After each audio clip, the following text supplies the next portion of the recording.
بسم اللہ الرحمن الرحیم وبہ نستعین انہ خیر ناصر ومعین وصلی اللہ علی محمد وآلہ الطاہرین ہدایۃ الحمدللہ خداوند منان کے لطف و کرم سے ہماری گفتگو ہدایہ اسیریہ میں ہے۔ ہدایہ اسیریہ کی 5ویں فصل صورت نوعیہ کے بیان میں تھی کہ اس کو گزشتہ جلسے میں عرض کیا۔ مصنف آخر میں ایک ہدایتن کو ذکر کرتے ہیں۔ اچھا، اس ہدایتن کا تعلق گزشتہ مباحث میں جو ہم نے مادہ اور صورت کے بارے میں گفتگو کی تھی اس کے بارے میں ہے، کیونکہ گزشتہ تیسری اور چوتھی فصل میں ہم نے ثابت کیا کہ حیولہ اور صورت ان دونوں کے مابین تلازم ہے، یعنی حیولہ صورت کے بغیر نہیں ہو سکتا اور صورت حیولہ کے بغیر نہیں ہو سکتی، یعنی ملازمہ دونوں جانب سے ہے۔ جہاں پر ملازمہ دونوں جانب سے ہو وہاں پر معمولاً تلازم کی تعبیر استعمال کرتے ہیں، ملازمہ کی تعبیر استعمال نہیں کرتے، باب تفاعل ہے۔ اچھا، اصل یہ ہدایتن اس مقصد کے ساتھ مربوط ہے۔ بھائی جب آپ نے کہا کہ تلازم ہے تو تلازم کی تو چند صورتیں ہیں۔ تلازم یا وہاں پر ہوتا ہے علت و معلول ہو، یعنی ایک علت ہے دوسرا معلول ہے، خوب علت اور معلول کے مابین تلازم پایا جاتا ہے، جیسا کہ انشاءاللہ ہم علم الہی میں پڑھیں گے کہ جہاں پر بھی علت تامہ ہوگی وہاں پر قطعاً معلول ہوگا، جہاں پر بھی معلول ہے قطعاً اس کی علت ہوگی۔ تو تلازم یا تو ان دو چیزوں کے بارے میں ہوگا کہ ایک علت ہے اور دوسرا معلول ہے، یا دونوں معلول لعلت ثالثہ، یا دونوں معلول علت ثالثہ کے، وہاں پر بھی تلازم ہو سکتا ہے۔ مثلا دن کا موجود ہونا اور عالم کا روشن ہونا، یہ دونوں معلول ہے لعلت ثالثہ، کہ علت ثالثہ کیا ہے؟ طلوع شمس۔ طلوع شمس علت ہے دو معلولوں کے لیے۔ کون سے دو معلول آگا؟ معلولے کون سے ہے؟ وجود النہار اور جو ہے وہ کہ عالم کا مضی اور روشن ہونا، تو تلازم تو وہاں پر ہوتا ہے۔ تو اب یہاں پر طالب علم بیچارہ پریشان ہے، جب آپ نے کہا کہ مادے اور صورت کے مابین تلازم ہے تو آیا مادہ صورت کے لیے علت ہے یا صورت مادے کے لیے علت ہے، یا دونوں معلولے لعلت ثالثہ ہے، یا تینوں جو ہے وہ کیا ہے؟ معلولے علت ثالثہ ہے، کسی تیسری علت کا معلول ہے یہ دونوں۔ خب اس اعتبار سے پتہ نہیں چل رہا، اشتباہ میں ہے، تحیر میں ہے۔ اس اشتباہ اور تحیر کو ختم کرنے کے لیے انہوں نے اس ہدایت ان کو ذکر کیا ہے۔ جیسا کہ ہمارا طریقہ ہے کہ آغاز بحث میں بالکل آرام سے اور اچھے طریقے سے اصل مطلب کو ذکر کرتے ہیں اور اس کے بعد صاحب کتاب کی طرف چلتے ہیں۔ تو اصل مطلب کو اس طریقے سے ذکر کرتے ہیں کہ آغا مادہ محتاج صورت ہے، صورت محتاج مادہ ہے، یعنی نہ مادہ علت صورت ہے نہ صورت علت مادہ ہے، بلکہ دونوں کے لیے ایک شیء سوم علت ہے۔ لیکن ان دونوں کی ایک دوسرے کی جانب احتیاج کس طریقے سے ہے، پھر ان دونوں کے لیے علت کون سی چیز ہے، اس کی تھوڑی سی وضاحت کرنا ضروری سمجھتا ہوں۔ اگرچہ اس بات کو ہم نے تفصیلاً انشاءاللہ جو آپ میں بدایت الحکمت پڑھیں گے تو وہاں پر بھی تفصیل کے ساتھ بیان کیا ہے، لیکن اس کتاب کی حد تک تھوڑی سی وضاحت کروں۔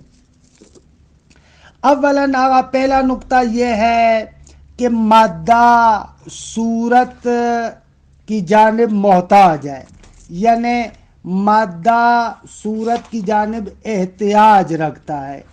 بھائی کیوں مادہ صورت کا محتاج ہے؟ فرماتے ہیں کہ مادہ اپنے حدوث اور بقا دونوں میں صورت ما کا محتاج ہے، کہ صورت ما یہ مائے نکرہ ہے، انشاءاللہ اس کی بھی وضاحت ہو جائے گی، کیونکہ مادہ بیچارہ تو بذات خود قوہ محض ہے نا، اس کا کسی قسم کا تحصل اور کوئی فعلیت نہیں ہے، تو لہٰذا مادہ بیچارہ اپنے تحصل میں، اپنی فعلیت میں، تحصل میں صورت کا محتاج ہے۔ اگر صورت نہیں ہوگی تو یہ مادہ بیچارہ اصلاً وجود میں نہیں آ سکتا، درست آگا، یعنی مادہ صورت کے بغیر نہیں ہو سکتا، مادہ اپنے تحصل میں صورت کا محتاج ہے، وہ صورت کے ذریعے سے قوام لیتا ہے، وگرنہ بذات خود تو وہ قوہ محض ہے، قوہ محض تو خالی فعلیت کے بغیر موجود نہیں ہو سکتا، لہذا مادہ اپنے تعین اور تحصل میں صورت کا محتاج ہے۔ اچھا، دوسری جانب سے صورت مادے کی طرح محتاج ہے، صورت مادے کی طرح محتاج ہے دو چیزوں کی وجہ سے، ایک اپنے تعین نوعی کی وجہ سے، اور دو تشخص فردی کی وجہ سے۔ بدایت الحکمت کے درسوں میں بہت ہی تفصیل کے ساتھ اس مطلب کو بیان کیا ہے، یہاں پر اجمالاً ذکر کر رہا ہوں۔ اگر تعین نوعی کی وجہ سے صورت مادے کی محتاج ہے، کیوں؟ فرماتے ہیں اس وجہ سے، آپ ہمیں بتائیں کہ بعض موارد میں ایک خاص طریقے کا جسم کیوں آتا ہے۔ مثال دوں، انسان کے نطفے سے انسان کا بچہ ہی کیوں بنتا ہے، یا گندم کے بیج سے فقط گندم کا پودا کیوں اگتا ہے، کیا مخصص ہے؟ آخر کیوں گندم کے بیج سے گندم ہی جنم لیتی ہے، کیوں؟ مادہ اولا حیولا، خوب وہ تو قوہ محض ہے نا، وہ تو قوہ محض ہے، یہاں پر کیوں؟ فرماتے ہیں اس وجہ سے کہ اس مادہ خاص کے اندر ایک خاص کمال کی صلاحیت پائی جاتی ہے، کہ جس کو امکان استعدادی کے ساتھ بھی تعبیر کرتے ہیں کہ وہ عرض ہے، وہ اپنے جگہ پر انشاءاللہ بحث ہوگی۔ تو اب ظاہر سی بات ہے کہ ایک خاص صورت نوعیہ کے لیے ہمیں امکان استعدادی کی ضرورت پڑتی ہے۔ اچھا، اس امکان استعدادی کو ہم کہتے ہیں عرض ہے، اس امکان استعدادی کے لیے ایک موضوع چاہیے، اور وہ موضوع کون بنتا ہے؟ حیولہ، مادہ بنتا ہے، اس کا موضوع کون بنتا ہے؟ مادہ بنتا ہے۔ پس صورت نوعیہ اپنے تعین نوعی میں امکان استعدادی کی محتاج، اور امکان استعدادی کس کا محتاج ہے؟ مادہ اولا کا۔ پس صورت نوعیہ کو اپنے تعین نوعی کے لیے کس کی ضرورت ہے؟ مادے کی ضرورت ہے۔ اور اسی طریقے سے آگا تشخص فردی کے لیے اس خاص بیج میں یہ شخص خاص سے صورت نوعیہ کا یہ فرد کیوں آتا ہے؟ خوب اس کے لیے بھی بلاخر اسی ترتیب کے ساتھ جو ہے وہ کیا مادہ اولا کی ضرورت پڑتی ہے، کہ اس کے اندر اسی خاص فرد کی صلاحیت ہے، اور وہ خاص فرد کی جو صلاحیت ہے جس کو ہم امکان استعدادی کے ساتھ تعبیر کرتے ہیں وہ عرض ہے، اس کا موضوع فقط مادہ اور حیولہ ہو سکتا ہے، لہذا صورت نوعیہ کو بھی کس کی ضرورت ہے؟ مادے کی ضرورت ہے۔ پس صورت نوعیہ، یا آپ کہیں صورت جسمیہ، کوئی بھی صورت جسمیہ، وہ بیچاری اپنے تعین نوعی میں اور تشخص فردی میں مادہ اولا کی محتاج ہے، اور مادہ اولا اور حیولہ اپنے تحصل کے لیے کیونکہ قابلیت محض ہے وہ صورت ما کا محتاج ہے۔ اچھا، یہ جو ہم کہہ رہے ہیں صورت ما کا محتاج ہے، نہ کہ ایک خاص صورت کا، نہ صورت ما علل بدل اس مادے کی حفاظت کے لیے، حیولہ کی حفاظت کے لیے ایک کوئی نہ کوئی صورت ہونی چاہیے۔ اس کے لیے معمولاً مثال ایسے دیتے ہیں، مثلاً پرانے زمانے میں ہمارے یہاں دیہاتوں میں کیا کرتے تھے، جو گھر بناتے تھے درمیان میں ایک بہت مضبوط لکڑی کی ایک چیز ڈالتے تھے، خوب اس ایک پلر ٹائپ ہوتا تھا، ایک ستون ٹائپ ہوتا تھا، ایسے چند پلر اور ستون ڈالتے تھے جن کے ذریعے سے وہ چھت کھڑی ہوتی تھی۔ تو یہ مثال اس مادے اور صورت کے ارتباط کو سمجھانے کے لیے ایسے مثال دیتے تھے، کہتے تھے کہ ایسے فرض کریں کہ مادہ اس چھت کی مانند ہے اور صورت ان ستونوں اور پلروں کی مانند ہے۔ وہ پلر ہونے چاہیے، ولو ان کے الل بدل تبدیل ہوتے رہے، لیکن بالآخر کہ پلر ہونا چاہیے، تبھی وہ چھت باقی رہے گی۔ تو مادہ اولا اور حیولا کے لیے بھی ایسے کہتے ہیں کہ ایک صورت ما ہونی چاہیے، اس صورت ما کی بنا پر وہ مادہ اولا باقی رہ سکتا ہے۔ پس مادہ اولا اپنی فعلیت میں صورت کا محتاج ہے، اور صورت اپنے تعین اور تشکل اور تشخص میں مادہ اولا کی محتاج ہے۔ اچھا آغا ان کی علت کیا ہے؟ فرماتے ہیں کہ مادہ اولا اور صورت کی جو علت ہے وہ ایک امر مجرد ہے، امر مادی نہیں ہے، ایک امر ثالث ہے، امر مجرد ہے۔ وہ جو امر مجرد ہے مادے کو وجود دیتا ہے صورت کے توسط سے، اور اس مادے کو باقی رکھتا ہے اسی صورت کے ذریعے سے۔ وہ امر مجرد ہے، ایک امر مجرد ہے کہ جو کیا کرتا ہے، اس مادے کو اور اس صورت کو وجود دیتا ہے۔ درست ہے، وہ امر مجرد۔ البتہ وہ امر مجرد کوئی نعوذ باللہ خدا کے مقابلے میں کوئی جداگانہ چیز نہیں ہے کہ آپ کہیں کہ فوراً اس سے کفر کی بات کریں، نہ، امر مجرد یعنی باذن اللہ، شریعت کی زبان میں آپ اس کو فرشتہ بھی کہہ سکتے ہیں، مگر قرآن میں نہیں ہے فالمدبرات امرا۔ خوب یہ ایادی خدا ہے، فالمدبرات امرا مأموران حضرت حق ہے، خدا کا نظام اس طریقے سے کہ یہ دیکھیے چیزیں توحید کے ساتھ منافات نہیں رکھتی۔ بعض لوگ ان کو بہت زیادہ غلیظ کر کے بیان کرتے اور بڑا بڑا کفر اور شرک ثابت کرنا چاہتے ہیں۔ نہ، کفر اور شرک ثابت نہیں ہوتا، بلکہ وہ امر مجرد وہی، آپ شریعت کی زبان میں آپ اس کو ملک بھی کہہ سکتے ہیں، فرشتہ بھی کہہ سکتے ہیں کہ فالمدبرات امرا، باذن اللہ، باذن اللہ، اللہ تبارک و تعالیٰ کے اذن سے امور کی تدبیر کرتے ہیں۔ خوب اس میں کیا حرج ہے؟ تو اب وہ جو امر مجرد ہے ایک عقل مفارق ہے، درست، وہ عقل مفارق امر مجرد کہ انشاءاللہ وضاحت الہیات میں کریں گے اس عقل مجرد کے بارے میں۔ وہ جو امر مفارق ہے وہ باذن اللہ اس مادے کو صورت کے ذریعے سے وجود دیتا ہے اور اس صورت کے ذریعے سے اس مادے کو باقی رکھتا ہے۔ پس اس مادے کے وجود کے لیے اور بقا کے لیے درمیان میں شرط صورت ہے۔ اس اعتبار سے یوں بھی تعبیر کرتے ہیں کہ صورت مادے کے لیے شریکت العلت ہے، اما خود علت نہیں ہے۔ نہ صورت مادے کے لیے مستقل علت ہے، نہ مادہ صورت کے لیے مستقل علت ہے۔ صورت مادے کے لیے شریکت العلت ہے، بھلے اس طریقے سے۔ خب یہ اصل مطلب ہے، لیکن اب آتے ہیں خود کتاب کی فضا میں کہ صاحب کتاب اس مطلب کو کس طریقے سے بیان کرتے ہیں۔ خود صاحب ہدایہ کے بیان کو دیکھتے ہیں اور اس کی وضاحت کرتے ہیں۔ ہدایتن وَعْلَمْ أَنَّ الْحَیُولَ لَیْسَتْ عِلَّةً لِلصُّورَةِ، فرماتے ہیں کہ حیولہ صورت کے لیے علت نہیں ہے، یعنی آپ آئیں اور حیولہ کو صورت کے لیے علت فاعلی قرار دیں، نہ، نہیں ہو سکتا۔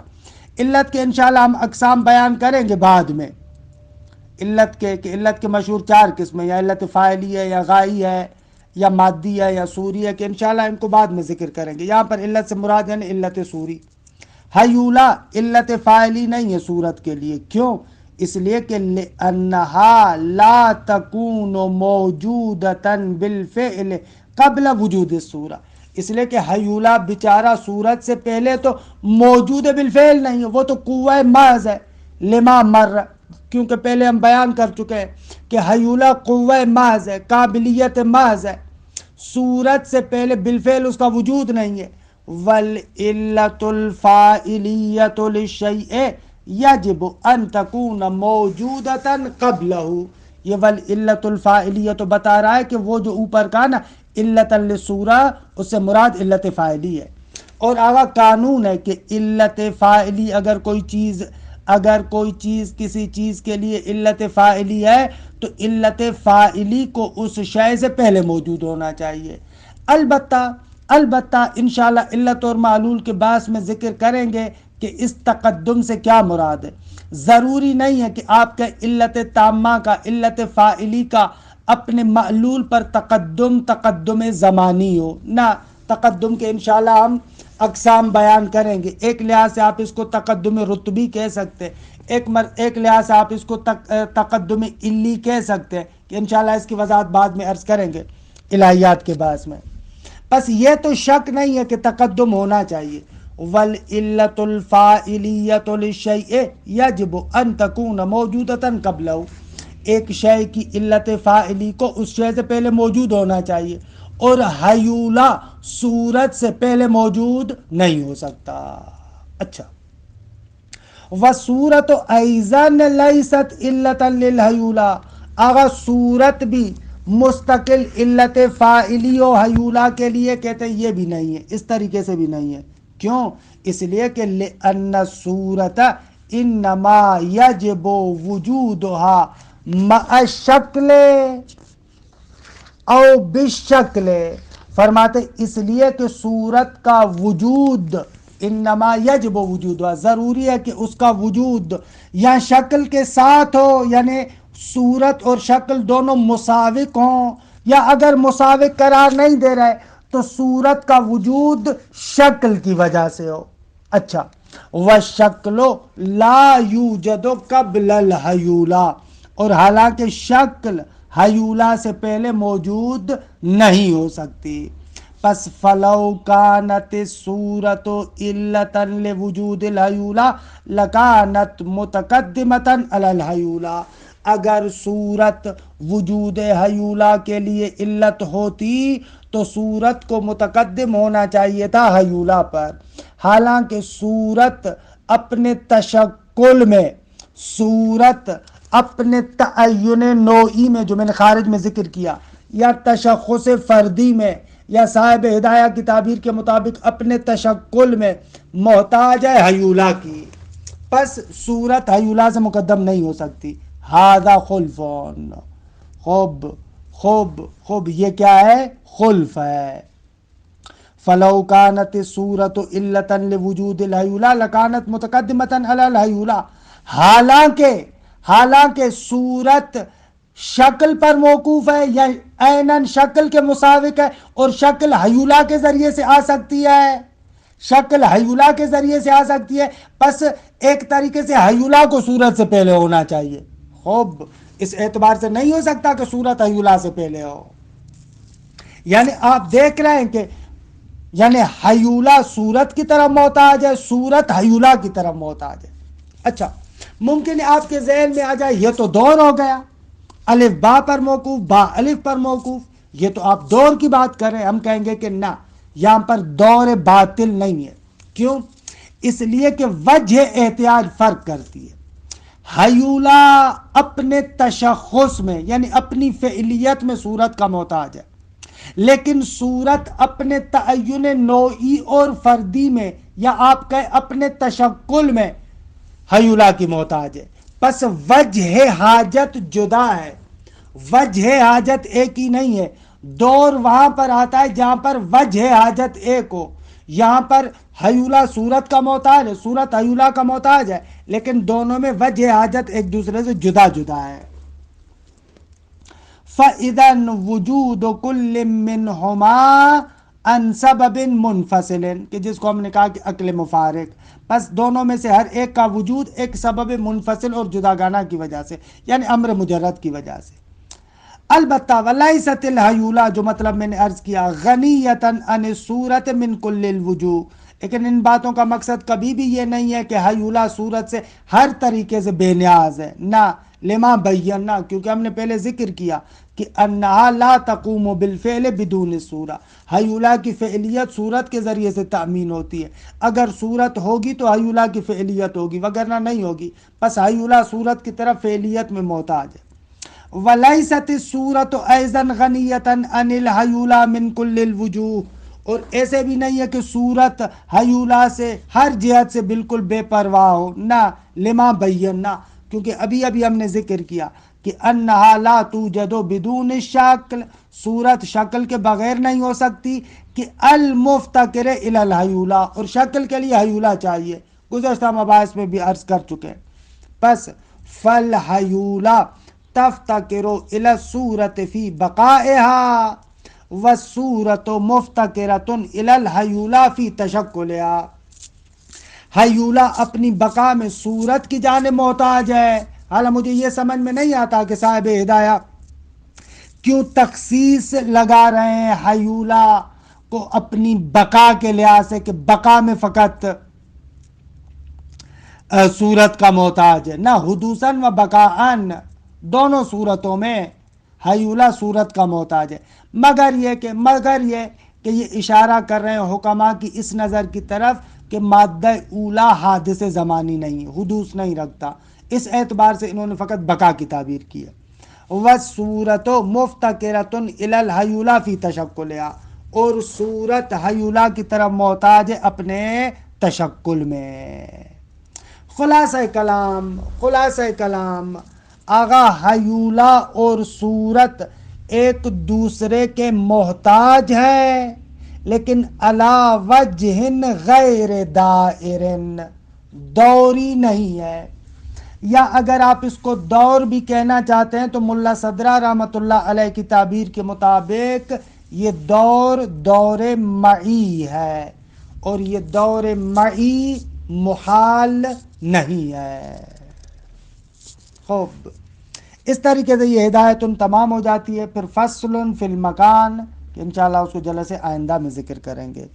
وصلی اللہ علی محمد و آلہ الطاہرین.